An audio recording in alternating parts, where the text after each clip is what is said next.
It's the top of the hour, so make sure your Fifth Amendment rights are being respected. This is Two on One, the internet's top sensation. You have the right to listen. I am one of your co-hosts, the Reverend Arthur Stewart. I'm your other co-host, the Reverend Stephanie Kendall. And today we're talking Better Call Saul with friend of the show and first guest ever, Travis Smith McKee. Now we're at 101, so that's fun. Yeah, the odometer turned over. That's fantastic. Yeah. Happy 101st. Happy 102 on 101st. We're after Pentecost. We're in the middle of Pride Month. Do you know what this means? It's my birthday in 2 days. It's your birthday in 2 days. Do you know what else this means? That you can get a stole from Jeff Wunrow in a rainbow design? Yeah, but what liturgical season is almost here? Advent. Yes, Advent is almost here. Pentecost has happened, so you need to start planning for the season of Advent as soon as possible. And you can after my birthday. Do it after your birthday, that's fine, but make sure you go to jeffwunrow.com to look at all sorts of liturgical textiles. For 17 years, Jeff Wunrow Designs has been making ordinary time extraordinary and Advent and adventure through paraments, frontals, stoles, banners, paramounts, chasubles, copes, miters, face masks, and I've heard caftans, but I'm actually making that up. They're not saying caftans. I bet he would, though. Right. Me too. Like, I love that, and for those of you out there who haven't heard, because we have a lot of new listeners, which hey deuces, you know that you have the number one, the best code on the internet, 2on115, spell it out and put a 15 at the end, and that gets you 15% off your entire stole order, which is a birthday gift in unto itself. Well, that's fantastic. I'm going to head over to Jeff Wunrow, JEFFWUNROW.com after today's show and look through the extensive catalog, which is sorted seasonally and by design and has customization options on it, and see what I need to buy for your birthday, but for me. Or you can go to our website, 2on1.com. Let's push people to the website. There's an entire page on our website dedicated just to Jeff Wunrow. Are we 2on1.com? 2on1project.com. Yeah, sorry. Don't go to 2on1.com. Don't go to 2on1. We cannot guarantee what is listed on 2on1.com, but 2on1project.com is us. Okay. And Jeff. Sorry, I was just thinking about the time I was looking for Dick's Sporting Goods and it was in a library. Well, speaking of which, though, because that could have prompted a freedom of speech case, and I know my rights, man. So let's bring in our guest today. Travis Smith McKee joins us again on 2on1. Travis, welcome back to 2on1. Hey, where's our theme song? You have it. You have it. Yeah, but I had to make that one. Oh, you made it? Yeah. I was going to say, either way, it did get made. Can I tell you? I don't know if you've introduced me. I don't know what you've done, but I did have a thought for a theme song that was mainly a ripoff of Santa Claus is Coming to Town. You take the one, you add the one, take another one, you got 2on1, 2on1, you got 2on1. Yeah. I'm into it. We see you when you're sleeping. That's just Arthur. Spiff is better than that. Spiff is much better than that. Spiff has no time to watch people sleep. Spiff doesn't sleep anyways, except for Chris Evans. No, I'm just kidding. Good afternoon, Chris Evans. Oh yeah, good afternoon, Chris Evans, friend of the show and target of all of our tweets. Hey, okay, Travis, we're glad you're here. Who are you? What are you doing? What have you done since the last time we had you on the show 100 episodes ago? I'm Saul Goodman. Did you know that you have rights? The Constitution says you do, and so do I. I believe that until proven guilty, every man, woman, and child in this country is innocent. And that's why I fight for you, Albuquerque. Better Call Saul. No, I'm not Saul Goodman, but that's a great way to introduce myself on this. So I am Travis Smith McKee. I am a pastor in Kansas, disciples pastor. So since I was last with you all on the show, I walked out my front door. This is are we still going with the 101st episode right here? This is the 101st episode. It is the 100th. It's the 2on100th and first episode. Because I'm only allowed on every 100 shows now at this point. Which is like weirder than any rules Lorne Michaels has or anything like that. Probably true. So yeah, I joined you all at the start of the pandemic, and this is me coming back. So yeah, I've stepped out my front door. I've done a handful of things. I live in Wichita, Kansas. I got a 5-year-old now who is not napping while we are taping. She's at daycare. And my wife is now a hospice chaplain here in Wichita. Like, it's weird how much has changed in these last 2 years. Stuff Your like daughter that. was like 2 when we started. Like, she was 2, not yet 3. Yeah. Wow. And was napping.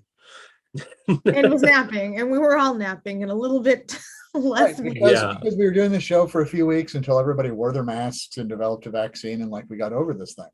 Uh-huh. Yeah, And right. here we are 3 seasons later Right. with a book.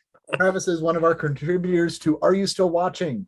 Using pop culture to tune in, find God, and get renewed for another season, coming out October 25th from Chalice Press. You can pre-order it today at chalicepress.com. You Wow. can find it everywhere. Yeah, it's very exciting. As you were our first guest, and I think you were like our first 4 episodes, weren't you? You did like Just two. Part two. Yeah. Okay, didn't you do? But you did Parks and Rec and The Office. Parks and Rec and The Office. Y'all were talking Parks and Rec, and I was like, and I just kept commenting on Instagram because that's right. We brought yes. Yeah, that's just like, That was a proto episode. It was a proto episode. The Office episode. Which where I did also wear this jacket. I was like, I'm pretty sure that's it. That's my theme, is that I have to come on where guys wear really bad brown jackets. That's it. And so obviously you picked Better Call Saul for this episode. And so talk to us a little bit about why you chose it, how your fandom, and why we should be talking about it. So on my own end right now, you're picking up, we're talking right now at the point in my Breaking Bad fandom that I picked up on it. Essentially, it was the last season. It was this break in the middle of the season. And I had heard about this show, Breaking Bad, and I was like, well, maybe I should check it out. And I started watching it. And it turns out that they were getting ready to come back with the second half of the season. And so my wife and I caught up to that to watch it in real time. And ever since then, I heard, they're making a Better Call Saul, spinoff and everything like that. And Bob Odenkirk, for as serious and as like action packed, or not action necessarily, but like as serious and like tense as this show is, Bob Odenkirk is just a great comedian. He's somebody that I've enjoyed for a long time from Mr. Show and just in general. So like, when I heard like he's getting his own show, I'm going, okay, I'm interested to see about this. And so this show goes back in time. It has a few timelines. It has the post Breaking Bad timeline, and it has the pre Better Call Saul timeline, and then it tells the story of Jimmy McGill, who is the lawyer who ends up becoming Saul Goodman. Yes. There is a joke in the name. Okay, we all get it. Good. But Saul Goodman. Anyway, so it really just picks up, telling his story, but it also introduced several other characters that just are like some of the richest characters you can find on TV. Kim Wexler is his co-worker, and then girlfriend, and then law partner, and then like partner in crime, and so many different things, that she's such a great character on this episode that we don't know what happens to her in Breaking Bad. I have a thing that says I'm more worried about Kim Wexler than I am most of my friends and family.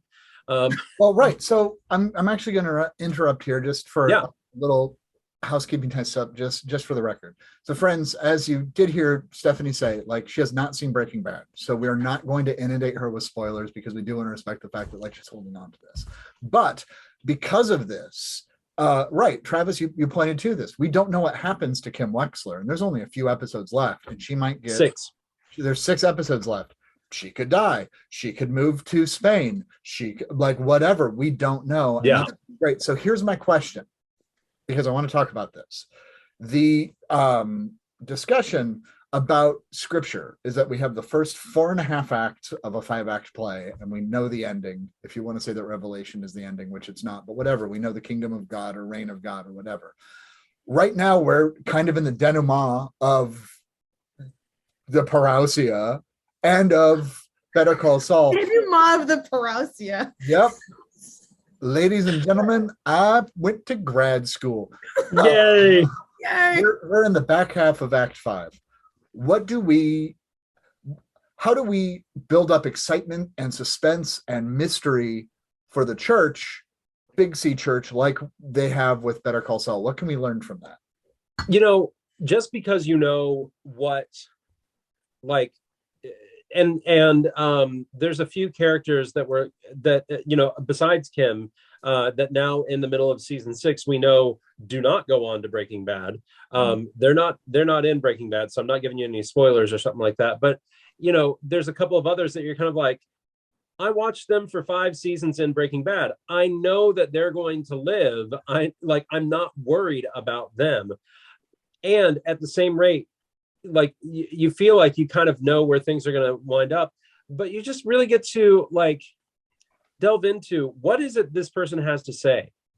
This person is a lot more than just, I am a person who gets, a functional person who gets you from point A to point B, but really like I am a person with a story to tell, with something that that informs who you are. And I have my flaws and faults and different things like that. Right now I just picked up preaching in Philippians, the last letter of Paul, I know. Okay. Anyway, for broad strokes, comparisons real quick. But the idea of like, we don't know what happens to, oh, hey, another Saul. Anyway, we don't know what necessarily happens to him. And there are a lot of people who will take Paul's writings as, well, this is the way that I get to tell you what to do and what not to do, in a way that Jesus didn't tell us, all these fine point details about whether women should cover their heads during worship or weird things like that. I'm going to use Paul's voice to do it. And it's like they use Paul as like a functional person to give us a new set of rules. Whereas like when you take Paul as in a larger context, he's a man with flaws. He's a man with nuance. He's a man with details. And if you're looking at his story, you're seeing who he is more than you're seeing like what he represents. Is that a long way to get to your answer? Well, and I think that I'm curious because Arthur, I like that question. Like, how do we keep people engaged when you already know the ending? In a way, right? Is that what I'm hearing as the right? Especially in the, I'm going to say white, but I don't mean exclusively white American mainline Protestantism. Yeah, because we think we know the ending, and I think that that's where I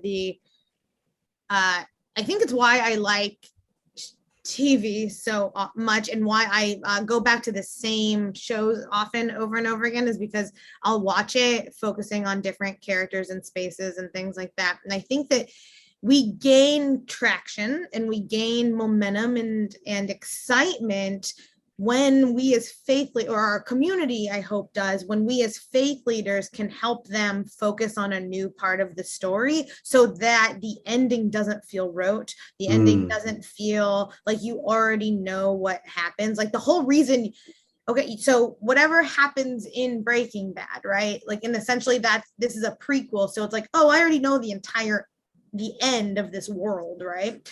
Why are people excited to watch it? It's because you get more of the story. You get to focus on new people and places, and your world gets bigger in prequels. And essentially what we do all year long as faith leaders is like give you nuggets of a prequel until you get to the main, until you get to that ending, in which we then once again say, but this ending is new.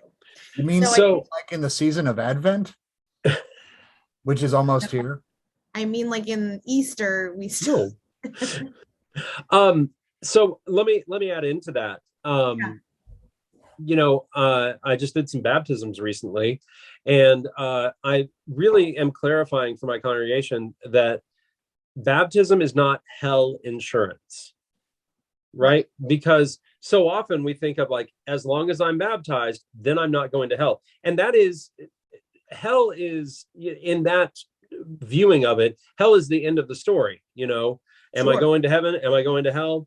It doesn't matter at the end of the day what goes on in between, because I know what I'm doing at the ending. Whereas like you're filling in details, like you said, you're enriching the story right there. But also it's not just like, oh, you want to know a little bit more about this, or you want to know a little bit more about this. No, actually, like living it out is the purpose of it. Being a part of that community and being invested in the people that you're seeing is absolutely part of that. I'm doing the Gospel of Mark right now, like really slow at Riverside. Like it's going to take us a year to get through the 16 chapters of the Gospel of Mark. I'm sorry, I'm jumping in on your point because I think we're making the same point. And there's the stories like, hey guys, what are the first 5 chapters of Mark? Jesus tours, he exorcises, he heals people, he cleanses lepers, he teaches, and he prays by himself. Like that's the first 4 chapters. Who cares? Let's get to the meat. And there's a lot of good stuff in those chapters. And I mean, like it's am I preaching like on cleansing a leper like 5 times in the next year? Yeah. But is each story different? Well, I hope so. When you wait, I'll put my spin on this, right? We want to gloss over all of those, the healing, the feeding, the teaching, all of those things, because it's women's work. I didn't think about that. And so it's not the exciting, you know what I mean? Like, yes, we could get people in if you did the like, well, this bear eats 37 children or whatever it is, 42. You know what I mean? And like, what? It's 42. Okay. Sorry. 2 bears. Well, okay, sorry. It was meant to make a random point, but that is, you know what I mean? Like, sure, if you preach only on that, or, when Acts is like, you can't be drunk before 9 a.m. and be like, let me show you some pictures in college. Like things like that. You're like, cool. Like, that's fun and funny, and like would get people at least for the moment or the Sunday to come in, right? But it's that longer. How does the mundaneness of life still become intriguing? And it's because, and I think, and this is what these shows that focus on extraordinarily unextraordinary people and, extraordinarily unextraordinary lives, that it's, the mundaneness of relationship is extraordinary. And so you care about Kim, even though this is a story about Saul or Jimmy Saul, you care about all the people in the world that you are learning about, because your world gets bigger. And so I hope people keep coming back, because again, you don't know actually what happens. What would be an entire teaching of Mark for a year from the lens of any one of the Marys, or through the lens of, like just, and it's midrash, and it's, you know what I mean? And that's part of, I think, the excitement that comes in is that kind of liminal unknown. I think that's the joy of midrash in it. So there's a character named Huel. Huel in Breaking Bad. I don't think this is a spoiler. You're okay, just go. Huel in Breaking Bad does one thing, and he's told to sit on a couch, and the joke that happened was like, we never find out what happened to Huel. So they're like, oh my God, he starved to death because he just stayed on that couch forever. And that's not what happened. We don't know. Huel actually has a personality and like strengths. And, oh my gosh. And like life in Better Call Saul. And so this is Better Call Saul is canonical, but it's midrash. Or that is, it's story that elaborates and enhances. Are we ultimately called to... I almost have a question. I'm Arthuring. I'm sorry. There's something. Okay, so I want to come back to something that Spiff was saying then. You were talking about like kind of the mundane and things like that. There's a podcast that I enjoy listening to called The Watch. That is The Watch is all about like TV shows and a couple guys that have been writing as journalists. Can I pause you because you went away. Sorry there. And yeah, I got a phone call that apparently comes up on every device I'm ever using. No worries. Just go back to there's a podcast that I watch called. Go back and I'll put that in. Okay. There's a podcast I watch called that I listen to called The Watch, that they really enjoy Better Call Saul, and they talk about it quite a bit, but they talk about TV shows and the way that they dig into the making of it and various things like that. One of the things that they have, I apologize for acknowledging that there are other podcasts besides 2 on 1. No. This, one of the things I like about it is they spend some time kind of giving their little critiques about the show. And one of them is they say, this show is slower than Breaking Bad because there's episodes of Doc Review where Kim is kind of in a way being punished for like siding with Jimmy.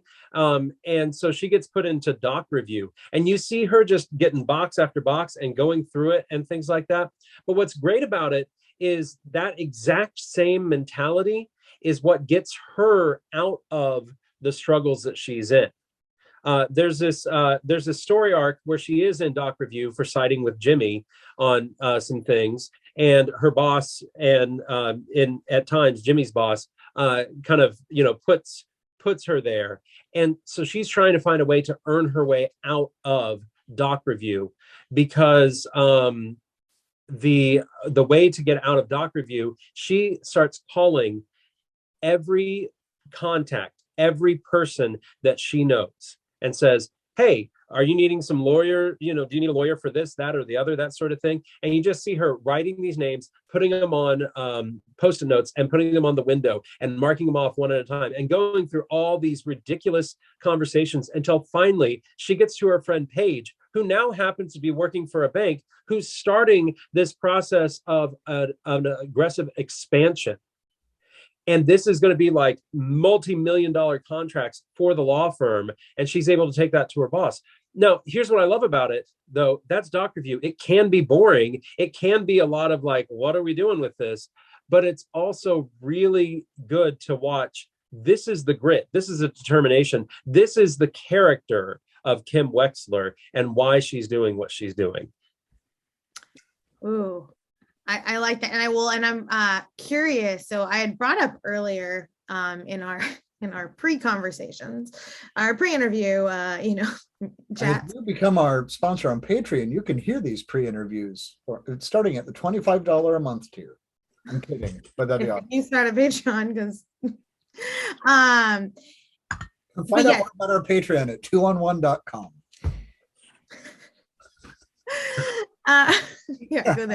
Go there. Okay, but I have a question about Kim. So, and this kind of, because as I watched some, because I didn't watch all the episodes because I just didn't. You can't. It's a lot. It's a lot, but it's good. I mean, like I actually intend to actually watch it. I just prepping for the show, didn't get all the way there, but there were noticings early on about those types of about Kim's character and about what kind of her tenacity and her like her kind of focus, even in episode 1 where you don't entirely know what they're talking about, but they're against the wall and Jimmy goes like, can you do it? And she's like, I just can't. And there's clearly already something there. She has boundaries. What we don't know what they are, but she definitely has these kind of clear ideas of who she is and how she fits in the system. But one of the things that I was curious about, and I'm curious about what y'all think of this, is that I saw a real, like, immediate understanding and parallel to Saul or Jimmy and Kim as kind of the evangelical movement, mega church, kind of charismatic, not charismatic in like the faith tradition, but like charisma. And I get immediately, in a world full of lawyers, which are, suit and tie, button up people, you get the first thing that you see Jimmy come in and just bust through those doors, and he is everywhere. And there is something that throws you off kilter about people like that in a way that makes you curious about what comes next. And so she kind of hitches her wagon to his in lots of different ways while Yeah. keeping in part her own space. But it's a tactic that the church uses all the time. We see a lot of these mega church, new age church kind of pastors coming in with, big, bold, la, la, la, and people gleam onto it. And is that a faithful tool for us as faith leaders? Should we lean more into that, if that is, I guess, your space, that big charisma, that off-kiltering move to get people curious and get them in? There's certainly like this attraction to the pastor, which gets me in trouble often when I'm at congregations, because I really try to make it not about a pastor thing, which, by the way, we've been a half hour into this and we haven't talked about the Enneagram. As a 5, yeah, of course, I love it when it's not all about me. I love it when I can deflect and when I can work behind the scenes. And the question was a real 3 question, so. but they're looking like there's always, what I notice about, like one of my favorite 5s was at his church for 25 years, and just a calm, easy spiritual presence with his congregation. But, Jimmy is coming in as a lawyer. He's not trained at it. Jimmy is a grifter of grifters. That is what he does. He's good at it, and he's really good at it. But he puts himself through law school because technically you have to go to law school. Technically you have to pass the bar. And he does it by going to the University of American Samoa. Go banana slugs. And, he's not qualified. His brother, which is a great dynamic in this series, his brother, Chuck, did go to like University of New Mexico Law School and like is well known within the law and all these sort of details that it's just like, he has done everything right. And yet Jimmy comes in and can just talk. Everybody loves to hear him talk, and they just hitch their wagon onto him. At one point, Chuck talks to Kim and says, "You have hitched your wagon to him, even though he will be the destruction of you." Spoilers, it may be a different dynamic of Kim might be the destruction of Jimmy at some point, which is one of the fun dynamics coming out, especially this season and affecting all the others. So yeah, you're right there in that if you can talk well, if you can get your message across really well, people will follow you. But just because they're following you doesn't mean that things are without consequences. And I think that's a reality that we're seeing, there are big names that this is happening with, of the Southern Baptist Convention, Catholic churches, things like that. The pastor that, admitted to raping a 16-year-old. Oh, that's right. He admitted to adultery, but then she from the congregation was like, I was 16. Yeah. And like, he thinks I can get up there and I can say, like, here's the way that you should forgive me. And there's no consequences to it. Right. Now it's going to take a while, but there are some consequences to, Better Call Saul. There really are some real consequences that we're finding. And it's, so what are you hitching your wagon to? What are you getting yourself into? And it's like that, give an inch, you'll end up giving a mile type thing. And that happens repeatedly. I think there's a level of authenticity in this. And I mean, when you get to see actual Jimmy McGill, you get to see actual Jimmy McGill.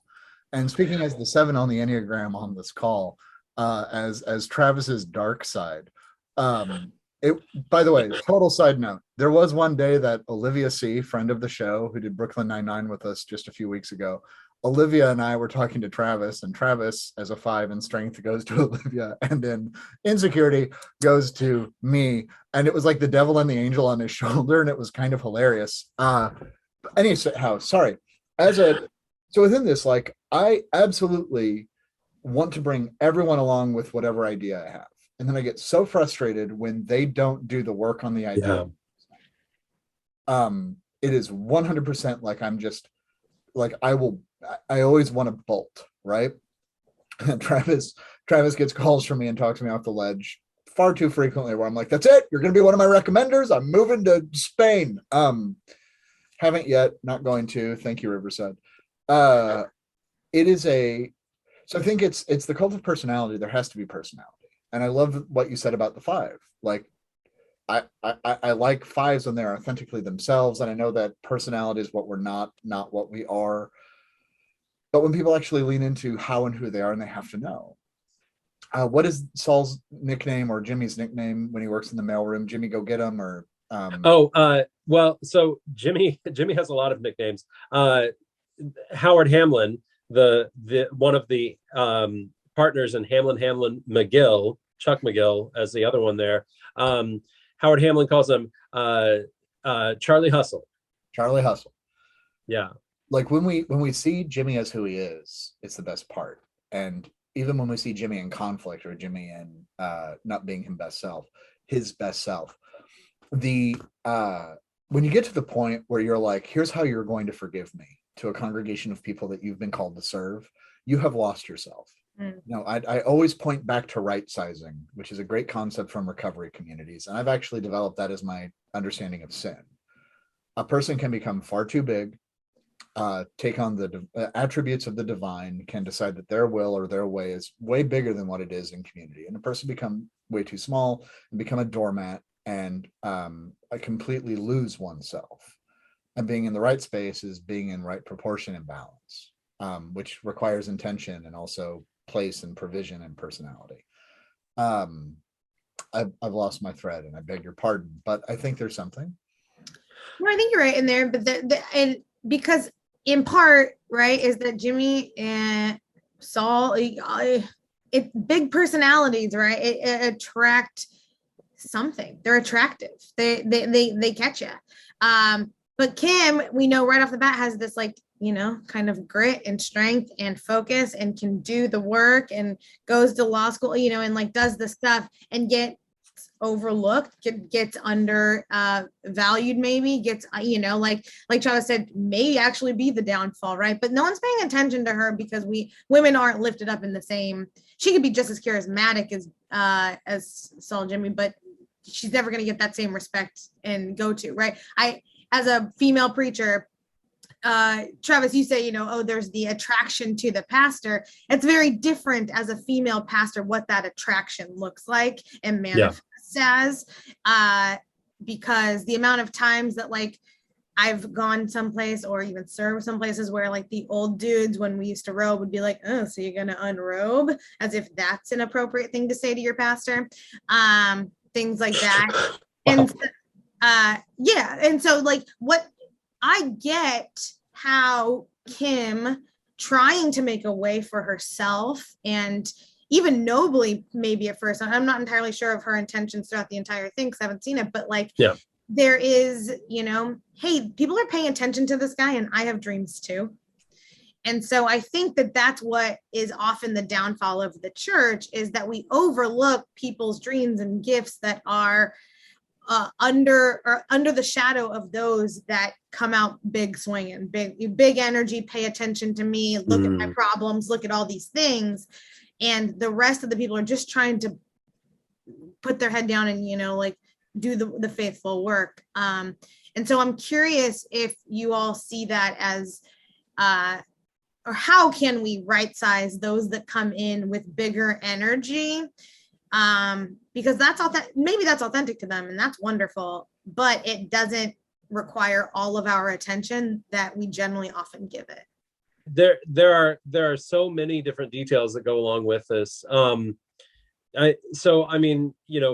anybody, the whole series is on Netflix up until I don't know, there's streaming rights and things like that right now. So season 6 is going to be hard to catch up on.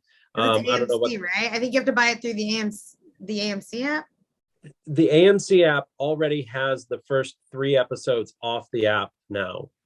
And it's like, wait, what? Anyway, that's a whole other nitpicky thing. But my point being is that, it is worth seeing and worth watching these because like you're noticing in a sitcom, let's take Friends, right?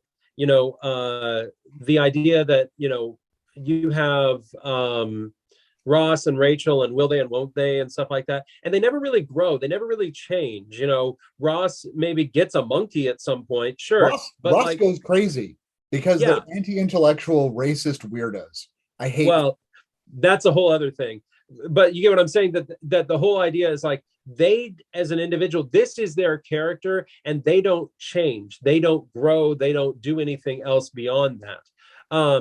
Whereas in this series, to call him Jimmy is to note, the guy from Cicero and the Slippin' Jimmy and things like that. To call him James Morgan McGill Esquire is to see the air of lawyer that he tries to present. To call him Charlie Hustle is to have, a whole other thing. And then to call him Saul Goodman is to see like another entire personality that's coming out here. And at the end of the first season, Jimmy has a pretty big loss from his Slippin' Jimmy days. And he's trying to tap into the idea of who he is in the face of that loss. And so what he does is he takes the pinky ring of his friend and he starts wearing it.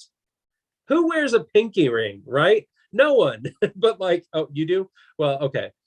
Sorry, I don't see it on there right now. But I'm assuming it's not the kind with like, that he's wearing. That's kind of like a, that's definitely like a huckster kind of vibe with it. And he, and so when he adopts that personality, he's trying to say like, I'm shutting out the world, and I don't care what the rest of the world does. I'm going to be selfish for me. And then he goes, oh, but I can't do that anymore. I'm seeing what happens when I try to be selfish for me, and it hurts the people around me. That's season 1 into the first episode of season 2. And yet there's still 5 more seasons worth of stuff in there where he's learning how to tune that out. And my goodness, like in order to gain that personality, in order to gain the right sizing and things like that you're talking about right there, he's learning how to tune out that inner voice that actually does care. The Jimmy that does care about his brother, the Jimmy that does care about his girlfriend, and things like that. Like the Jimmy that cares about other people is slowly going away. And it's like, it is absolutely a tale of here's what not to do. Have you all done Mad Men on this? Oh, okay. My wife the other day was like, why did we watch Mad Men? Don Draper was awful. Truly terrible. Well, yeah.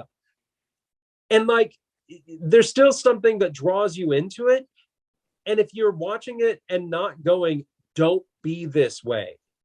If you're watching it and you don't have this reminder that this is not a good thing, what he's doing, it can be easy to lose yourself in that as well.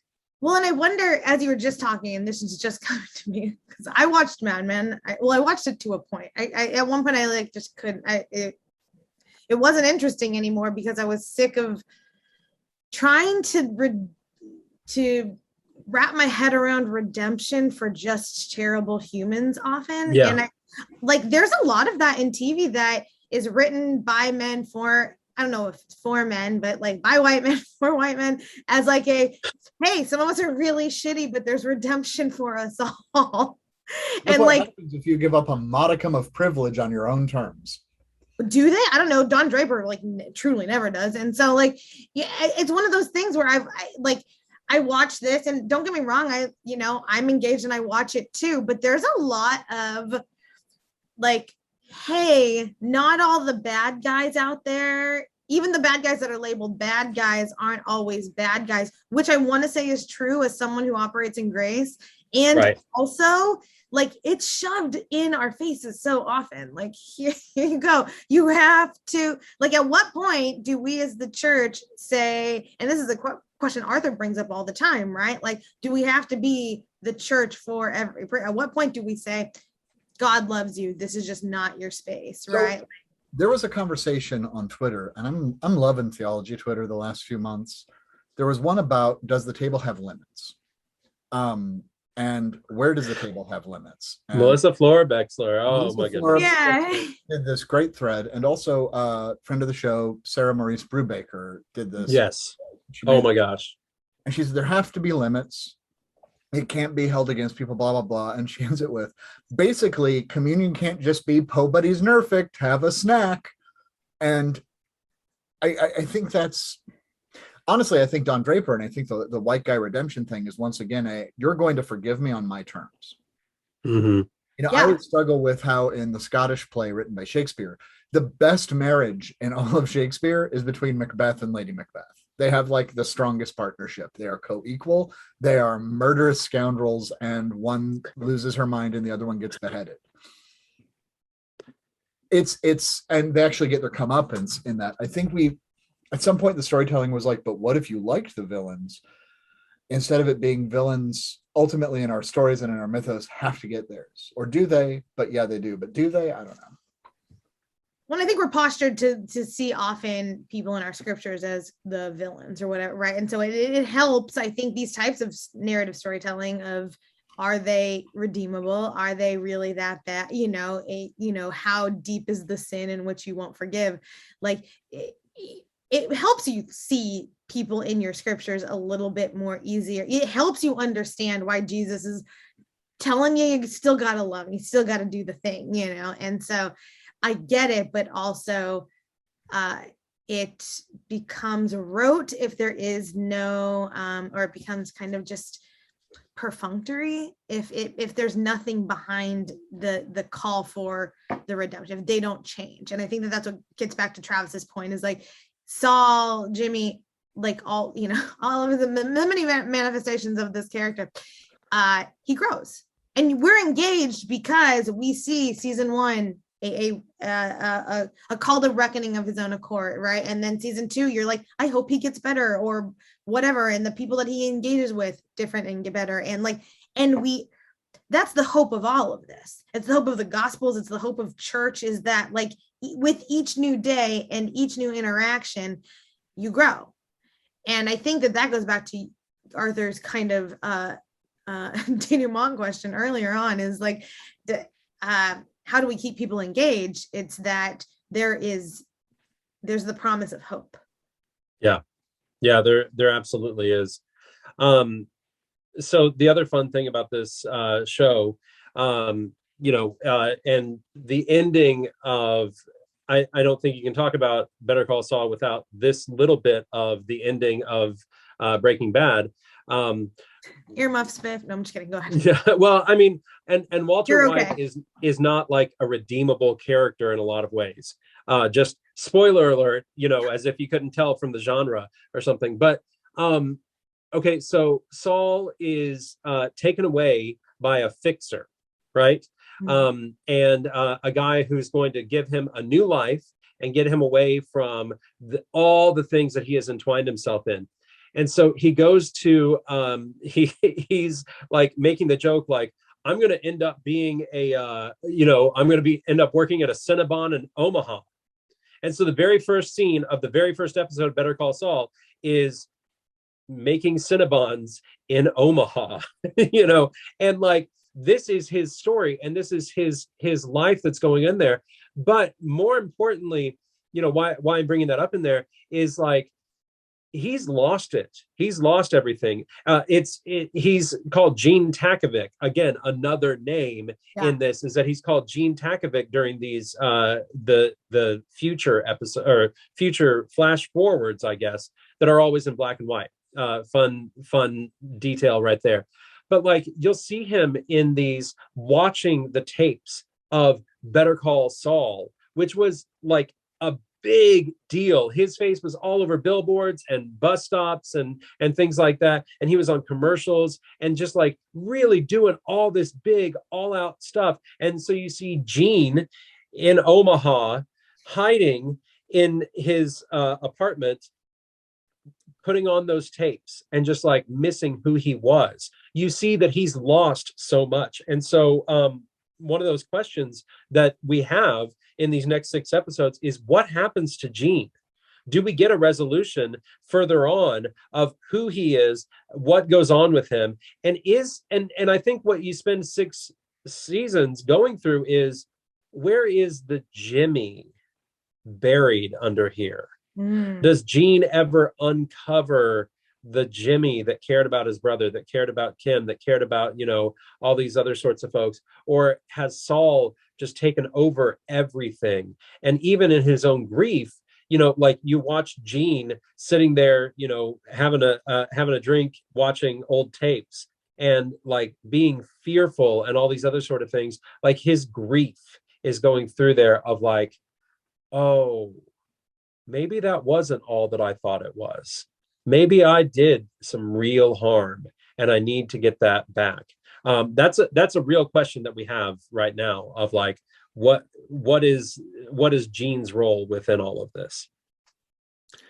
Well, and I saw as I was watching that, because again, it throws you that it's the very first that you learn the Cinnabon Gene space is like the very first scene of the very first episode. And I'm like, what is this? And then as you keep watching, and then I did some reading and research, and I had like this moment, and this isn't my final answer, although I guess it probably could have been, is that it feels like Jimmy, and I don't mean this in the bad sense. So if you think of like the Lucifer television, right? Like we're not going to like devil, like, so, but like Lucifer, Satan sort of a thing, right? Like where is the fallen angel, like you get too big for yourself, you kind of humble yourself back down. And somewhere in there is the angel God created that is remorseful and longing for a life that is true, a life that is different. Because Saul isn't a true life. It was just a noticeable one. And this gets to where the church needs to be talking about that sort of thing. The church doesn't, I mean, as far as like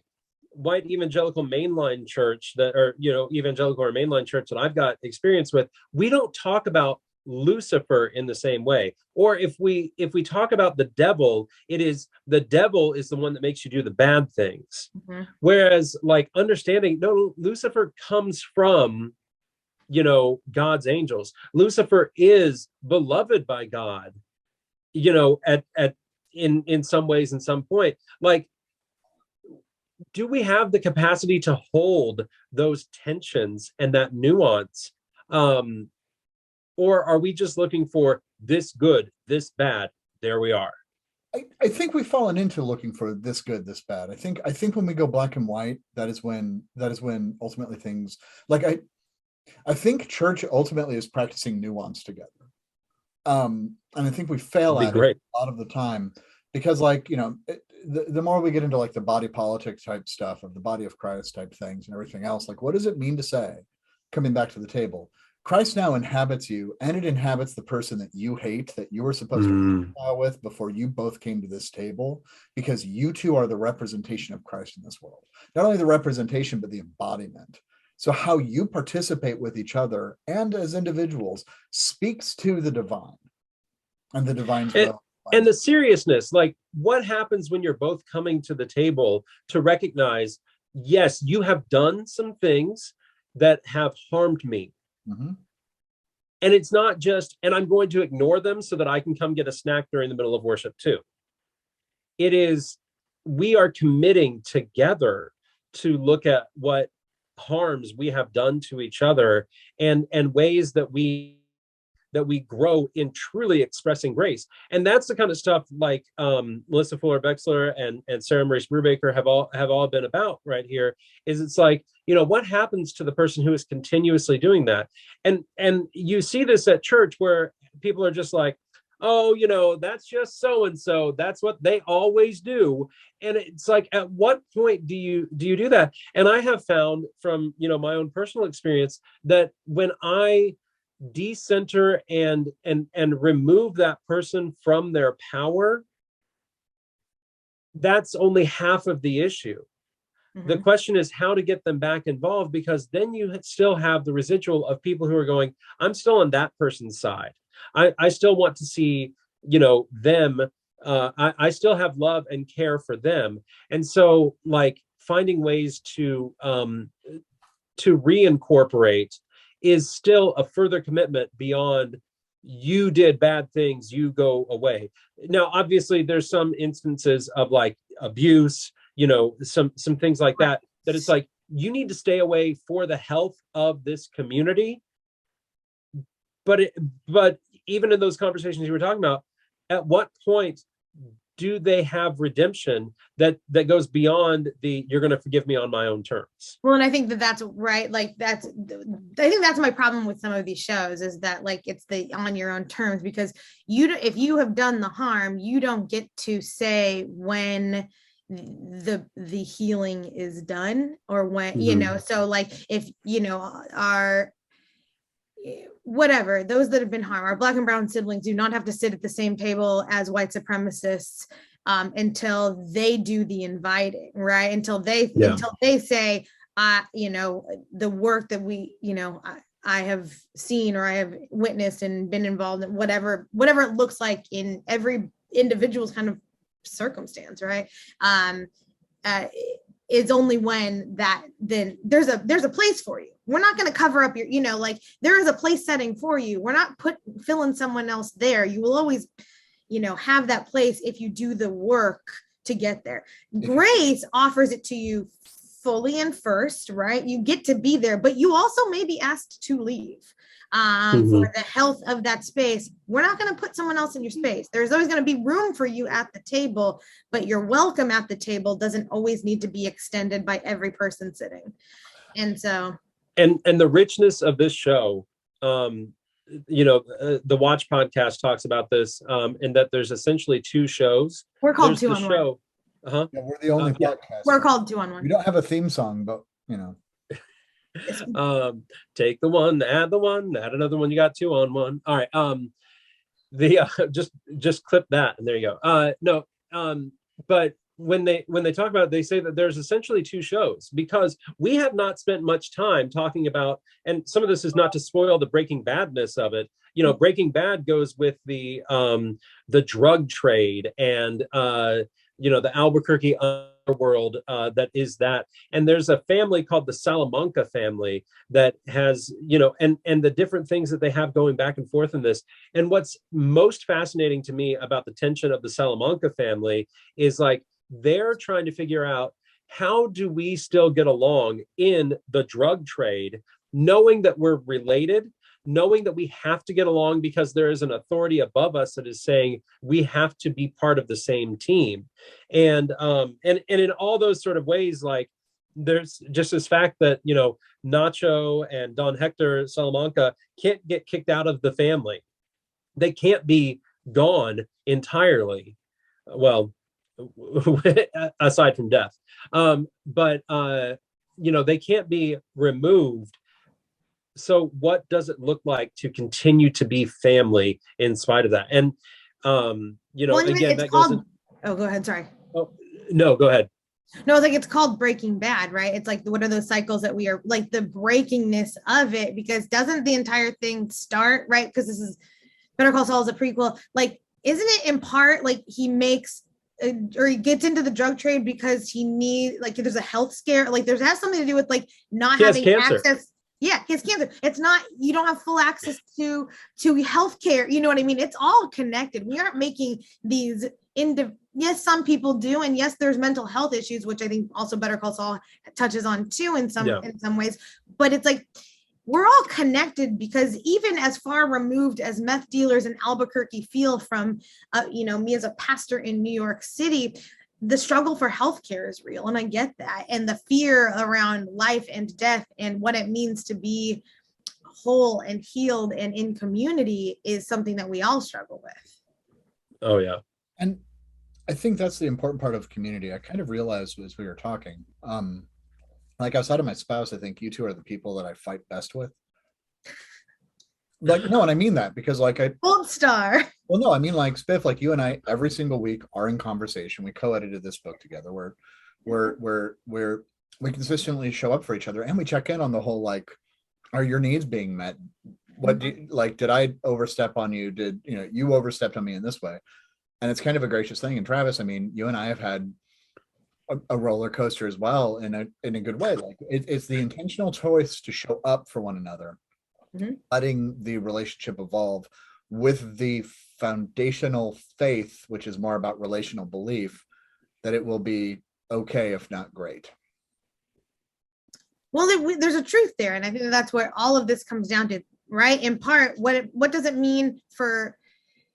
We want to believe that lawyers act in truth, right? That you are innocent until proven. Travis comes on, right? I believe you are innocent, blah blah, all that whole thing, and that there's that line, right? You're innocent until proven guilty, and whatever. If we come into that like what you say is your truth, and I believe that until proven otherwise, that is, I think, in part some of the ways in which we as a community, we as faith leaders, we as a society can show up better. Arthur and I have say this all the time, like, wow, this is probably one of my healthiest relationships, because we went right into it being like, I don't have to wonder if Arthur is mad at me, because if I ask him and he says no, I believe him. And there aren't a whole lot of people in my life that I have that with, because I constantly think everybody is always mad at me, or always hates me, and all of that. And so I think that there is something that this show points us towards, which is looking for truth and looking for looking for the truth of who we are and who we are to each other.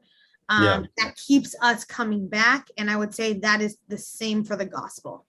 But we do need to be cognizant of our time. Travis, thank you so much for coming. It is it's always fun to talk to you and I, and you and Arthur. We're always having these like long conversations elsewhere. It's nice to have them here and in front of our and with our deuces. And thank you for bringing Better Call Saul and forcing me to finally sit down and watching this world in which I have been so excited to engage, yet have turgid legal drama. But Travis, what biblical theme, book, narrative, verse, character, anything are you most reminded of in Better Call Saul? So we didn't get into a ton of it in our conversation here, but I absolutely, one of my favorite dynamics, and I gave you all a couple of episodes that talked about this dynamic ahead of time too. But we just didn't get into it because there are so many different ways to go with this show. There are so many different levels to it. It's not a didactic necessarily, show, but one of the dynamics that I truly love is Jimmy and his brother Chuck. And you see it, flashbacks of flashbacks, flashback in a sequel. I don't know. Anyway, or in a prequel, I mean. But you learn so much about what it is for these two to be brothers and the jealousies that they have of each other, the ways that they worry about how they communicate and things like that. And so, I mean, family dramas, family dynamics are obviously something that go throughout all of it. But Esau and Isaac, right? Yes. Jacob. Esau and Jacob. Thank you. Anyway, Esau and Jacob, like the ways that they struggle with each other and the jealousies and the trying to win up one over the other and which one mom loves more and things like that. There's a lot of that just kind of, and again, when you read it in our text, in our scriptures, it's short, it's not a huge story, but midrash and things like that let you flesh it out. And so I kind of think of like at least a few seasons of midrash where we're really looking at what his relationship with his brother looks like. I like it. I was actually going to do Jacob and Esau, but I don't ever double up. So I don't know if you guys know this, but I've been doing a pretty deep study of the Corinthian letters. And the better, I think saying Saul is Paul is a cheaper answer, except the more I do the Corinthians letters, the more I get to try to see a bit more of like who Saul Paul really is. And he's a code switcher. He absolutely says he's a code switcher. He's trying to be all things for all people for the sake of the gospel. So 2 Corinthians 10 through 13 is like the angry letter where he's like, I'm going to come in there and start whomping y'all with compassion and show you these super apostles are ridiculous.